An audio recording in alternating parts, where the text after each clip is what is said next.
So there's a lot of guns in Black Ops 4, a lot of guns that stand out and have always kind of been meta choice, like the Maddox, the ICR. There's a lot of guns in Black Ops 4 that don't get the light that they really deserve, and in today's video I'm kind of going to bring this gun up that I think is really good currently. Was pretty terrible when it came out, but now I potentially think it's one of the best guns in the game. So what gun are we talking about? We are talking about none other than the Switchblade X9. So it's no secret that when the Switchblade X9 came out originally, it wasn't a great weapon. It came out in the Operation Grand Heist along with the Cha-Ching money bag and the Rampage shotgun, and all of those weapons were okay, but they weren't great. The Rampage was okay, the Switchblade was okay, but it wasn't that good, and the Cha-Ching's just another melee weapon.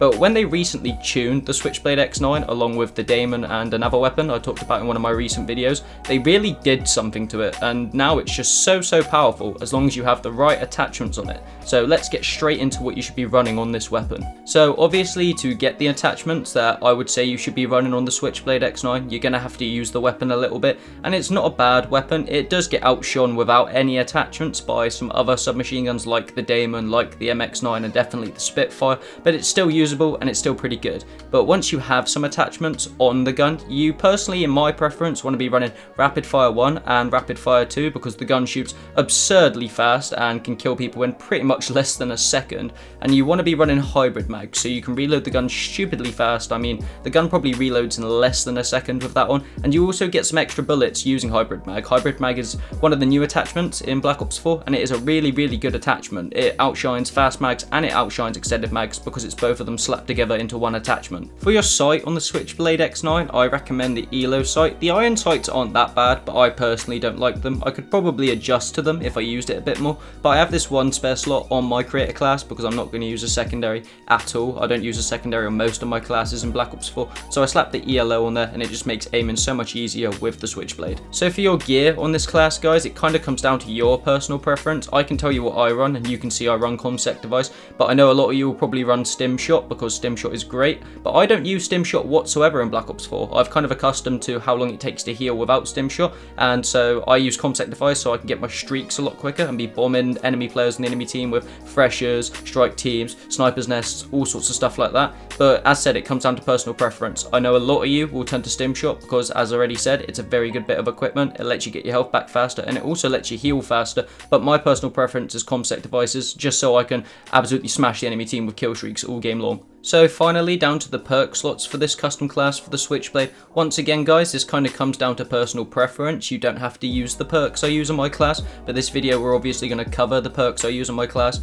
And in perk 1, I use Scavenger on every single one of my classes without a doubt. Scavenger is just so clutch because it allows me to run around, kill enemies, gather ammo from their corpses, so I never have to worry about actually having ammo or somebody on my team running Crash, for instance, and I can just consistently run around and run a gun with the Switchblade as you should be with a submachine gun. So in my perk 2 slot for this class, I use Dexterity. The only other two perks I'd consider using from perk 2 is Lightweight and Gung Ho. Lightweight because it allows you to cover the map much quicker than the enemies or your team and allows you to move faster and just stops you from taking full damage as well, which is really good on some of the maps in Black Ops 4. And Gung Ho I'd usually use an assault rifle class or a tactical rifle or anything besides really submachine guns because it allows you to bring your weapon up much quicker when you're in a gunfight if you're using something like an AR or a tac rifle, and kind of makes the difference between whether you're going to win a gunfight or not using those sort of weapons. Whereas with a submachine gun, you bring your gun up pretty much as fast as you possibly can anyway, so I really don't feel the need for Gung Ho on a class when I'm running a submachine gun.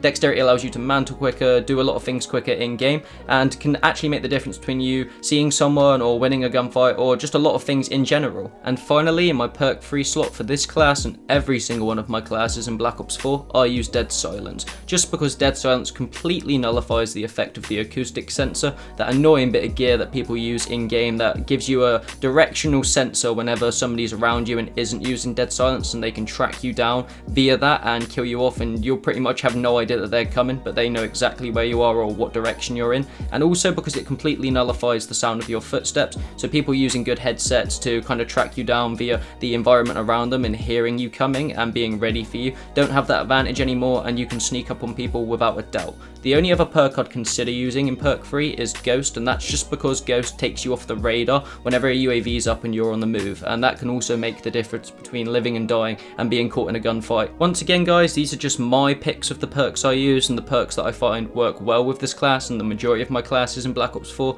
You don't have to use these perks, these are just my preference perks. If you want to use something else, go for it. Tell me how it works in the comment section if you decide to use this class with different perks, but this is just down to my personal preference at the end of the day. So now that I've shown you guys the class, it's time to show you some gameplay with the actual class. I know you saw some gameplay at the beginning, just showing how powerful the Switchblade X9 actually is on that frequency TDM game, but here's some more gameplay from the game after that game on Nuketown, and I'll just let the gameplay speak for itself now.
So there you have it guys, the Switchblade X9 is actually pretty powerful now, and I promise you if you go get Rapid Fire 1, Rapid Fire 2, the ELO sight and the hybrid banks on it, you will have the absolute best time using this gun. I just want to reiterate that I don't use grip on the Switchblade either. You can learn the recoil patterns of every gun in Black Ops 4 as we learned before the game came out if you didn't already know, and I think I've used the Switchblade that much at this point that I really do not need to use a grip on it, but if you want to use grip on it for that extra accuracy then go ahead. I don't see any harm in that. It just means you'll either have to remove something from the perks of the class or you'll have to remove or change another attachment that I use. And there we have it guys, that's been today's video, me shedding some light on the Switchblade X9, how good it actually is, and giving you a nice little setup to run around with and have some fun with. So thank you for watching guys. If you've enjoyed the video, please leave a like, click the like button just below the video, and if you fancy leaving a comment, either if it's a comment on my class or what I should change up on it or what you're using or how you feel about the gun, then let me know in the comment section below. If you aren't already subscribed to the channel, then click the subscribe button and turn your post notifications on by hitting the little bell icon below as well. If you guys fancy following me on my socials, go over to Instagram and Twitter and follow me at Zephr Playing over there. I'm always active on my socials, so if you want to hit me up for any reason, then do so there. If you want to go to my Twitch and follow me over there, just in case I ever stream, I don't stream a lot, but if I do, then you'll be the first to know about it. Go follow me on Twitch at Zephr Playing, and if you guys want any cool grips, controller grips, thumb sticks, any other stuff, apparel, then go over to fadegrips.store and use my code Zephr20 over there for 20% off your order. And on a final note for the video guys, thank you so much for the support on the channel recently. Not just the channel actually, the socials as well. I've been seeing the subs go up on the channel, I've been watching the follows on the Instagram and Twitter go up as well, and it's just so motivational that you guys are doing that, and any of you newcomers who are coming over to the channel, I love each and every single one of you to bits, and thank you just for supporting me in everything I do and showing me that you enjoy my content, and just big ups to all of you. I love you all to bits. So for now guys, I've been Scott or Zephr. I really hope you've enjoyed the video. I hope this class gets you some good gameplays on Black Ops 4. I also hope you've had a good day, and I'll see you in the next video. Peace.